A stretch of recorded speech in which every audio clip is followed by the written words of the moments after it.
Bonjour à toutes et à tous. Fidèles lectrices et lecteurs de Corbeau News Centrafrique, Fortuné Boberang vous souhaite la bienvenue pour un nouveau décryptage des réalités qui rongent notre pays.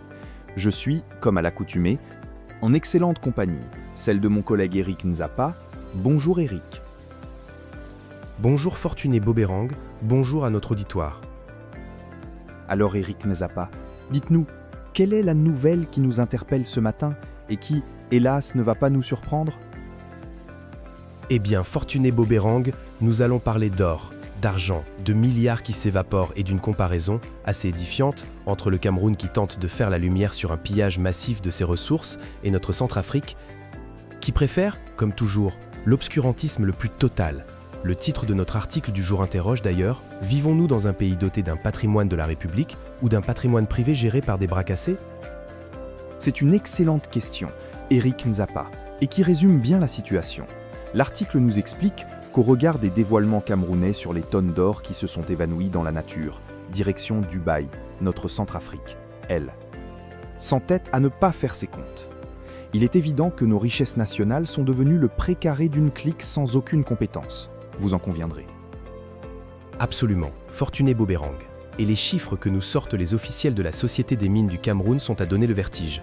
Ils révèlent ce qui arrive quand un État décide enfin de regarder la vérité en face. Entre 2021 et 2025, les douanes camerounaises n'ont enregistré que 148 petits kilos d'or exportés en toute légalité. Mais de l'autre côté, les registres d'importation de Dubaï, eux, mentionnent 44 tonnes d'or arrivées de chez nos voisins. La différence ? Fortuné Boberang est colossale. Près de 2000 milliards de francs CFA ont tout simplement disparu des caisses publiques en seulement 5 ans. Et ce n'est pas tout. En creusant davantage, les enquêteurs camerounais ont découvert qu'entre 2008 et 2018, plus de 73 tonnes d'or avaient déjà pris le même chemin illégal, alors que les rapports officiels de l'époque ne mentionnaient même pas une seule tonne. C'est un vol organisé, purement et simplement. C'est une véritable saignée, Eric Nzapa. Ce gigantesque pillage s'explique, selon l'article, par des complicités internes, parfaitement installées le long des frontières terrestres et jusque dans les aéroports.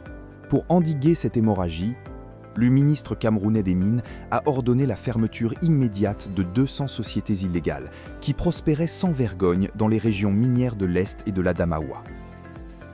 Il faut dire que 95% de ces structures étaient gérées par des exploitants étrangers.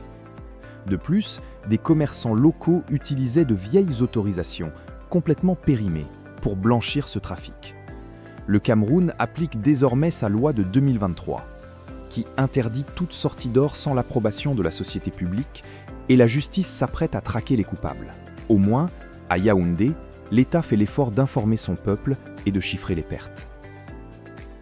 On ne peut pas en dire autant de notre pays, Eric Nzapa. Ah, notre pays, Fortuné Boberang, pendant ce temps-là, chez nous en République centrafricaine, c'est le trou noir le plus complet. Si le Cameroun, avec une administration quand même bien plus solide que la nôtre, perd des milliers de milliards de francs CFA. Imaginez un peu la situation de la RCA. Elle est sans aucun doute encore plus désastreuse. Et pourtant, notre ministère des Mines est totalement inapte à réaliser ce simple travail de vérification et de comparaison.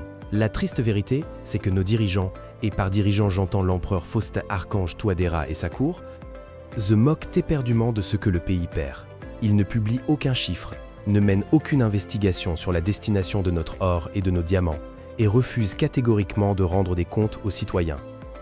C'est une insulte à l'intelligence de notre peuple. C'est plus qu'une insulte, Eric Nzapa, c'est une mentalité bien ancrée que cela dénonce. Au lieu de gérer le patrimoine de la République pour le bien-être de la population, les chefs de nos institutions gèrent notre pays comme s'il s'agissait d'un pot de miel privé. L'or et le diamant centrafricain s'échappent par des réseaux occultes, gérés par des proches du pouvoir et des partenaires étrangers qui sont absolument intouchables. Les revenus de ces ventes faramineuses atterrissent directement dans les poches de quelques privilégiés au lieu de servir à construire des routes, des hôpitaux ou des écoles pour le peuple. C'est la gestion des bras cassés dont nous parlons. On occupe des postes de ministres ou de directeurs uniquement pour s'enrichir, sans jamais bâtir une administration capable de défendre les intérêts vitaux de la nation. C'est lamentable.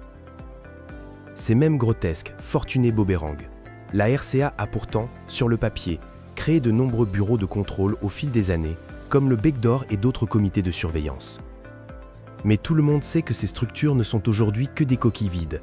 Elles n'existent que sur papier glacé, servant de façade pour valider les activités des fraudeurs et des réseaux mafieux. Il n'y a aucun contrôle concret sur le terrain, aucune transparence sur les quantités extraites dans nos provinces et encore moins sur les volumes qui quittent nos aéroports, sous les yeux complices de ceux qui sont censés nous protéger. Et c'est là que le bas blesse Eric Nzapa. Alors que le Cameroun s'appuie sur ses lois pour tenter de redresser la barre et de punir les voleurs, les autorités centrafricaines maintiennent un silence assourdissant pour protéger leurs propres privilèges. Le pillage de nos mines se déroule au vu et au su de tous. Le trésor public reste désespérément vide et notre économie nationale s'effondre. Le peuple centrafricain est ainsi dépouillé de ses propres richesses à cause d'une élite incompétente et surtout corrompue qui considère les biens de l'État comme sa fortune personnelle, laissant notre or s'envoler vers les comptoirs de Dubaï sans laisser la moindre trace dans les caisses de la République. Le constat est amer. C'est un constat accablant, Fortuné Booberang. Nous remercions Alain Enzilo pour cet article édifiant.